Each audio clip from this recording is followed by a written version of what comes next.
Charging more for your video services can be intimidating. You might be worried people won't book you if you increase your package options, or you just might think your work isn't good enough to justify increasing your price. Whatever the case, in this video we are going to cover 5 practical tips for charging more for video production and creative services.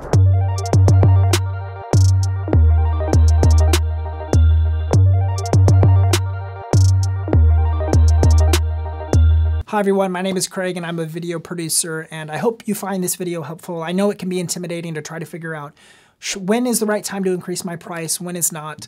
But I think these 5 tips will actually be pretty helpful for you as you think about those questions. So the first tip is going to be you need to calculate your costs. So how much does it actually cost you to perform the services that you're providing for a client? So this is a really important thing to figure out. What is your hourly rate? Are you going to charge yourself minimum wage? Probably not. You actually your skill is probably worth a little bit more than minimum wage. So you got to figure out, is it 15 bucks an hour, 20 bucks an hour, more than that, 30, 40? So you got to figure out your hourly rate to start. Then you got to think about, well, what about shooting and the wear and tear on your equipment? Are you going to have to rent equipment? So all of these things are actually important to figure out. So that's the very first thing you're going to need to do when you're thinking about adjusting your price scale.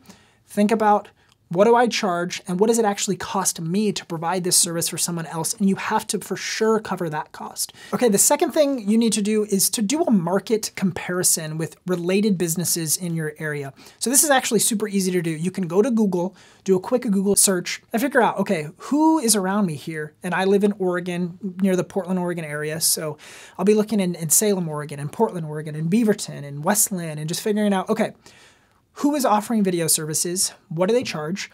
And let's say you want to find, like, for 60-second marketing work, short form promo videos, marketing style, or for wedding films, or for live video production of like events. So scout your competition and see what others are charging, and then kind of rank yourself of, okay, have you been doing this for 3 years? Are you new to the game? Are you more of a veteran? And you're hesitant to raise your prices. So look at what businesses are doing around you. But you really got to figure out, what is the market? What is the fair market value for your services? And don't be afraid to raise yourself up to that market value. Don't sell yourself short. You got to charge what a competitive rate is. An additional note here, I see, especially in the wedding filmmaking space, a lot of people like to undercut the market, which actually just creates a problem with the market in general, and it creates an unrealistic expectation for clients, because now clients think, oh, hey, well, I got a wedding film for $300, and they think that that's what it costs to produce a wedding film. Well, just because you're willing to do that doesn't mean everyone else should be willing or is willing to do it for $300. Those packages should cost more like $1,000, $2,000, $3,000. So you should be up in that range and not undercutting the market as much as, a $300 package would do. Okay, a third thing that you can do is provide added value. One of the best ways to increase your income on any given project is to create added value add-ons to your package. So this can take the form of a variety of ways. So one of my favorite ways is to actually diversify the types of deliverables that you're going to give a client. So maybe a client only is hiring you for a 3-minute promo of their business. But what you can do is offer some variations of that 3-minute promo. So you can say, sure, I'll make that 3-minute promo and it's going to cost X amount of dollars.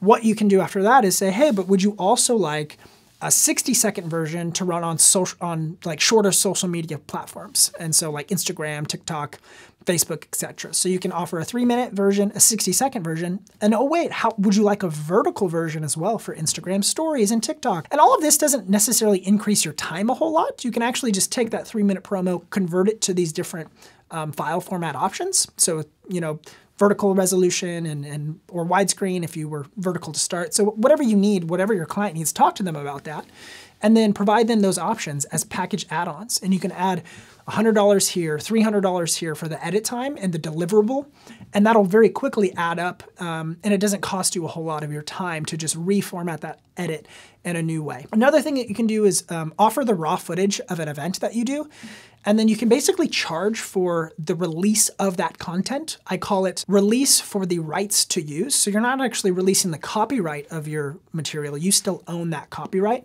but you're releasing them the right to use that material in new ways, and your company acknowledges that you retain that copyright information and you're not giving that over to them. So that's a great way to add added value as well, is to give them the raw footage so that they can do some stuff with it if they want to in the future, and they don't have to bug you for those services later. But you can charge for providing that, that raw footage.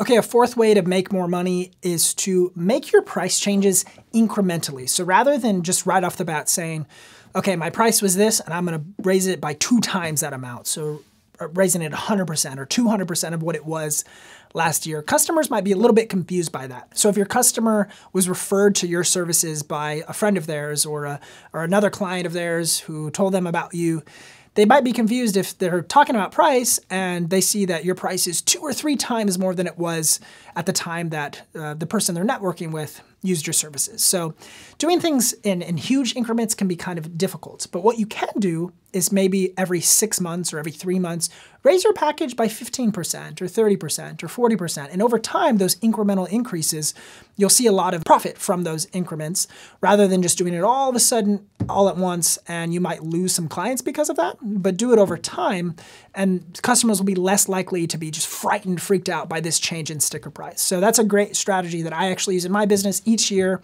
Kind of the cost of inflation or the cost of living goes up each year by 2%, 3%, 4%. This year it's 9% with inflation. So you can adjust your package options, accordingly. So increase them by 3 or 4% guaranteed, and then maybe an additional 5% on top of that, and do that each quarter or each bi-yearly, every 6 months or so, or every year.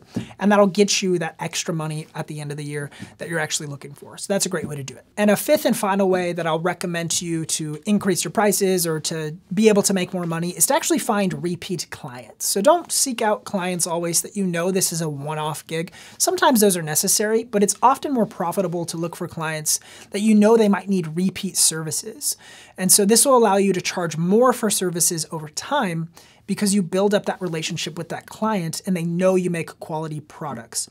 And don't be afraid to explain to these clients in your meetings why your package pricing is increasing. So in their contract or the invoice that you can provide, you can literally put line by line, editing costs this much, rental fees cost this much, your producer fee or your director fee costs this much, your camera operators cost this much. So you can line by line list out what your expenses are, and then this helps your customer understand, okay, like there's actually costs associated with production and they're not just charging me just to make a profit, which profits are important, but you actually have costs associated with what video production is. I think often people think it's just magic, just out of nowhere, all this crazy stuff happens, but that's not how it works. It actually costs a lot of money to do these things. Plus, there's always taxes. So you have to realize that right away, 25 to 35% of your money is just gonna go straight to the feds or to your state for taxes. So you got to account for that as well. So I hope that these 5 tips really help you understand that it's okay to increase your package options and your pricing, and that you're not a bad person.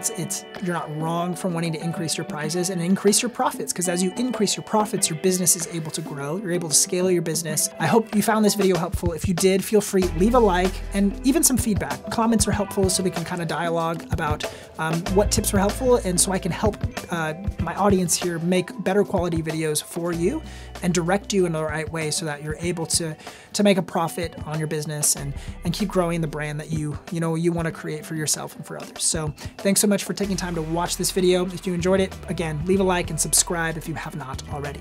Much love.